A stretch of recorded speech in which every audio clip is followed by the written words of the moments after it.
তখনও আমি শচীনদের বাটিতেই থাকিতাম। একদিন ঘরে বসিয়া আপন মনে সখ্যভাবের একটি গান রচনা করিতেছি। গানটি লিখিতেছি, এমন সময় শচীনের এক মাতুল ভ্রাতা আসিয়া জিজ্ঞাসা করিল, সিধুবাবু কোথায়? আমি জিজ্ঞাসা করিলাম, কেন? আমার একটু দরকার আছে। আপনি দাদাবাবুকে জানেন তো অন্নদাবাবু? তিনি সুকিয়া স্ট্রিটে এসে রয়েছেন, একদিন দেখতে যাবেন। দাদাবাবুকে? ঝামাপুকুরের নৃপেনবাবুর নাম শোনেননি? তিনি যে একজন বড় সাধু, অনেক গণ্যমান্য লোক তার কাছে যান। আপনি একদিন সিধুবাবুর সঙ্গে যাবেন, তার সঙ্গে আলাপ আছে। নৃপেন বাবু খুব বড় সাধু। দুইটি কথাই যেন পরস্পর বিরোধী। সে যাহা হোক, আমি যথাসময়ে সিদ্ধেশ্বর বাবুর নিকট এ প্রস্তাব করিলে তিনি অতি আগ্রহের সহিত আমায় লইয়া চলিলেন। যতীনবাবুও সঙ্গে গেল।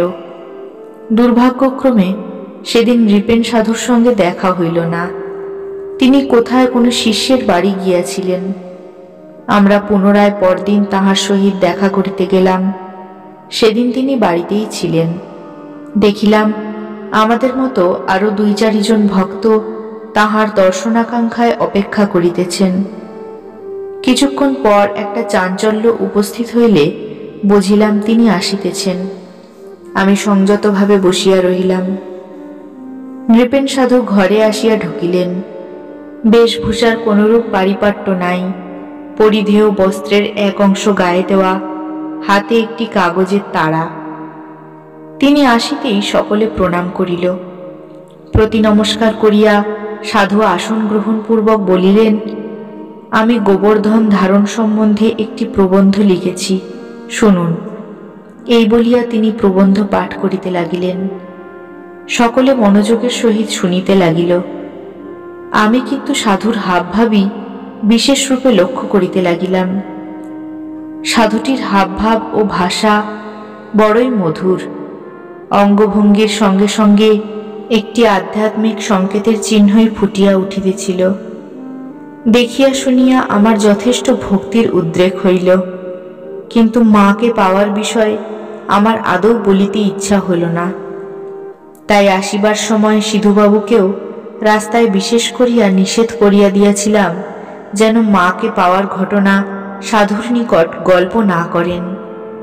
উদ্দেশ্য ছিল এই যে সাধু হইলে তিনি নিজেই চিনিয়া লইবেন, কারণ সাধু সাধুকে চেনে, এই ধারণাই আমার আশৈশব বদ্ধমূল ছিল। ইহাতে অবশ্য অনেকে মনে করিবেন যে আমি নিজেকে একজন সাধু বলিয়া প্রচার করিতেছি, কিন্তু বাস্তবিক তাহা নহে, কারণ সে চেষ্টা বৃথা। যেহেতু সকলেই জানেন যিনি সাধু তিনি কখনো নিজেকে সাধু বলিয়া পরিচয় দেন না, যিনি ব্রহ্মসত্তা উপলব্ধি করিয়াছেন তিনি নিজেকে ব্রহ্মবিদ বলিয়া পরিচয় দেন না। তাই তত্ত্বদর্শীরা বলেন, যিনি ব্রহ্মকে জানেন না স্বীকার করেন তিনিই জানেন, আর যিনি জানেন বলিয়া বলেন তিনি জানেন না। কথাটা পরস্পর বিরোধী মনে হইলেও তাহা নহে, কথাটা ঠিক। কেননা যে পর্যন্ত জ্ঞাতা, জ্ঞেয় এবং জ্ঞান পৃথক পৃথকভাবে সাধক উপলব্ধি করেন, যে পর্যন্ত ব্রহ্ম তাহার নিকট অজ্ঞাত থাকেন, আর যখন সব এক হইয়া যায় তখনই ব্রহ্ম জ্ঞাত হন। অহং মমেতি জ্ঞান লুপ্ত না হইলে ব্রহ্মবিদ হওয়া যায় না, কেননা যিনি ব্রহ্মবিদ তিনি ব্রহ্মেই পরিণত হন। তাই শাস্ত্রে বলে, ব্রহ্মবিদ ব্রহ্মৈব ভবতি। অতএব আমি সাধু এইরূপ প্রচার করিতে চেষ্টা করিলে আমি যে সাধু নহি তাহাই প্রতীয়মান হইবে। তবে আমি যে কোনো পরম সাধুর দাসানুদাস এবং আমি যে জগৎগুরু পরমহংসদেবের আজ্ঞাবহ ভৃত্য, একথা কেন বলিব না? যাহা হোক, অনেকক্ষণ অনেক কথার পর নৃপেন সাধু সিদ্ধেশ্বর বাবুর নিকট আমার পরিচয় পাইয়া আমায় লক্ষ্য করিয়া বলিলেন, তোমার মন এখন খুব চঞ্চল নয়? স্থির হও, স্থির হও, তবে জীবনে উন্নতি করতে পারবে। তুমি কি করো? আমি একটু হাসিয়া বলিলাম, কিছুই করি না। সে কি, কিছুই করো না? কিরকম? তখন অনেকেই চলিয়া গিয়াছেন। আমিও উঠিব উঠিব করিতেছিলাম, এমন সময় সিদ্ধেশ্বরবাবু আর থাকিতে পারিলেন না, বলিয়া ফেলিলেন, মহাশয়, এই ব্রাহ্মণ সন্তানের জীবনে এক আশ্চর্য ঘটনা ঘটেছে। এই বলিয়া আমার নিষেধ সত্ত্বেও সিদ্ধেশ্বরবাবু অতি সংক্ষেপে সমস্ত ঘটনা বলিলে নৃপেন সাধু মাকে বিসর্জন দেওয়ার কথা শুনিয়া চমকিয়া উঠিলেন এবং উচ্ছ্বাসিত কণ্ঠে বলিলেন, করেছেন কি আপনারা? মাকে বিসর্জন দিয়ে দিলেন, আমায় একবার খবর দিলেন না? বলিতে বলিতে তাহার চোখে জল আসিল। সিদ্ধেশ্বরবাবু বলিলেন, আপনি তো এখানে ছিলেন না, কেন আমায় তার করলেন না? সে যে আমার মা, তা জানতেন না? মা মা, আমায় ফাঁকি দিয়ে পালালি? বলিতে বলিতে সাধু কাঁদিয়া ফেলিলেন। চোখের জলে গণ্ডস্থল ভাসিয়া গেল। আমি তো ব্যাপার দেখিয়াই অবাক। সিদ্ধেশ্বরবাবু তাহার অবস্থা দেখিয়া বলিলেন, আপনি আফসোস করবেন না, মার ফটো আছে, আপনাকে আনিয়ে দেব। ফটো আছে? আমার একখানা চাই, বলিয়া তিনি আমার দিকে চাহিয়া বলিলেন, দেখো, তুমি কাল নিশ্চয়ই আমায় একখানা ফটো এনে দেবে। যে আজ্ঞা, বলিয়া সেদিনের মতো আমি বিদায় গ্রহণ করিলাম। পরদিন প্রত্যুষে মায়ের ফটো লইয়া নৃপেন সাধুর নিকট উপস্থিত হইলাম। বোধহয় যতীনবাবুও সঙ্গে ছিল। সাধু পরম আহ্লাদে মায়ের ফটো গ্রহণ করিলেন। তাহার ভক্তি অশ্রু বিমণ্ডিত বদনমণ্ডলের অপূর্ব শোভা আমাদের দৃষ্টি আকর্ষণ করিতেছিল। ভক্তিমান সাধু নির্নিমেষ লোচনে মায়ের প্রতিমূর্তি কিছুক্ষণ দর্শন করিয়া আমাকে লইয়া ভিতর বাটিতে তাহার পূজার ঘরে প্রবেশ করিলেন। আহা, কি পবিত্র মধুর দর্শন! সাধন গৃহের কি অপূর্ব শোভা, কি সাত্ত্বিক ভাব! নৃপেন সাধু যে পরমহংসদেবের একজন প্রধান ভক্ত, তাহা আর বুঝিতে বাকি রইল না। কেননা প্রত্যেক মূর্তির ওপর ঠাকুরের মূর্তি স্থাপিত রহিয়াছে।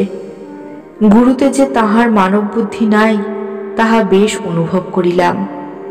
বাস্তবিক গুরুই তো ইষ্ট, ইষ্টই তো গুরুর মধ্য দিয়া ভক্তের দৃষ্টি সুমার্জিত করেন, অজ্ঞান অন্ধকার দূর করিয়া সাধক ভক্তকে তৎপদ দর্শন করান। কিন্তু নৃপেন সাধু যে একনিষ্ঠ গুরুভক্ত বা গুরুর উপাসক নহেন, তাহাও দেখিলাম। কারণ মায়ের চরণে ভক্তি অর্ঘ্য দেওয়া রহিয়াছে, তাহাও চোখে পড়িল। একখানি অতি সুন্দর কালী মূর্তি, সম্ভবত অষ্টধাতুর, তাহার উপাসনা গৃহে নিত্য পূজা হইত। আমার ঠিক মনে নাই, বোধহয় একটি ঘটও মায়ের সম্মুখে স্থাপিত ছিল। সাধু আদ্যা মায়ের মূর্তিখানিও পূজা মন্দিরে যথাস্থানে স্থাপিত করিলেন এবং আমাকে আসনে বসিয়া স্থিরভাবে ধ্যান করিতে বলিয়া ঘরের বাহিরে চলিয়া আসিলেন। আমি ধ্যানে বসিলাম। স্থানের গুণেই হোক আর সাধকের কৃপাতেই হোক বা অন্য যে কারণেই হোক, আমি পরম আনন্দে তন্ময় অবস্থা প্রাপ্ত হইলাম। কিছুক্ষণ অবস্থান করিতে না করিতেই একটি আশ্চর্য ঘটনা ঘটিল। আমার যজ্ঞোপবীত জ্বলিয়া উঠিল। স্থির দৃষ্টিতে তাহা লক্ষ্য করিয়া আমি গলা হইতে যজ্ঞোপবীত খুলিয়া লইলাম। আমার মন বুদ্ধি কি একরকম হইয়া গেল।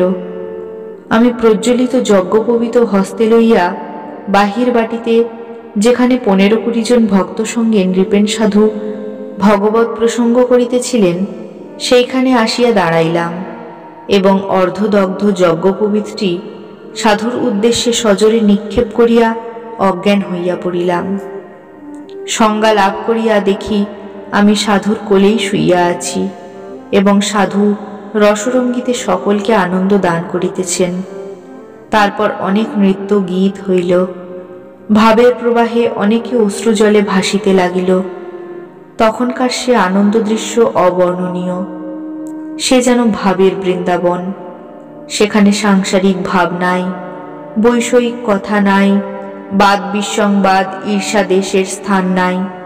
সকলেই আধ্যাত্মিকভাবে ভরপুর, সকলের প্রাণেই আনন্দ, সকলেই যেন শান্তির তৃপ্তি শীতল ছায়ায় বসিয়া সমস্ত জীবনের শ্রান্তি অপনোদন করিতেছেন।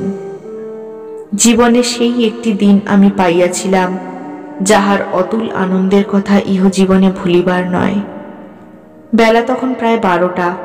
আমি কিছুতেই বাসায় ফিরিব না। অনেকের চেষ্টায় আমার মত হইলে আমি আসিবার সময় নৃপেন সাধু বলিয়া দিলেন, তুমি 3 দিন আর এসো না, ঘর থেকে বেরিও না, আর কারো সঙ্গে কথা কইও না। অনেক জিনিস পাবে, অনেক কথা জানতে পারবে, যা পাবে বা জানতে পারবে সমস্ত যত্ন করে লিখে রেখো।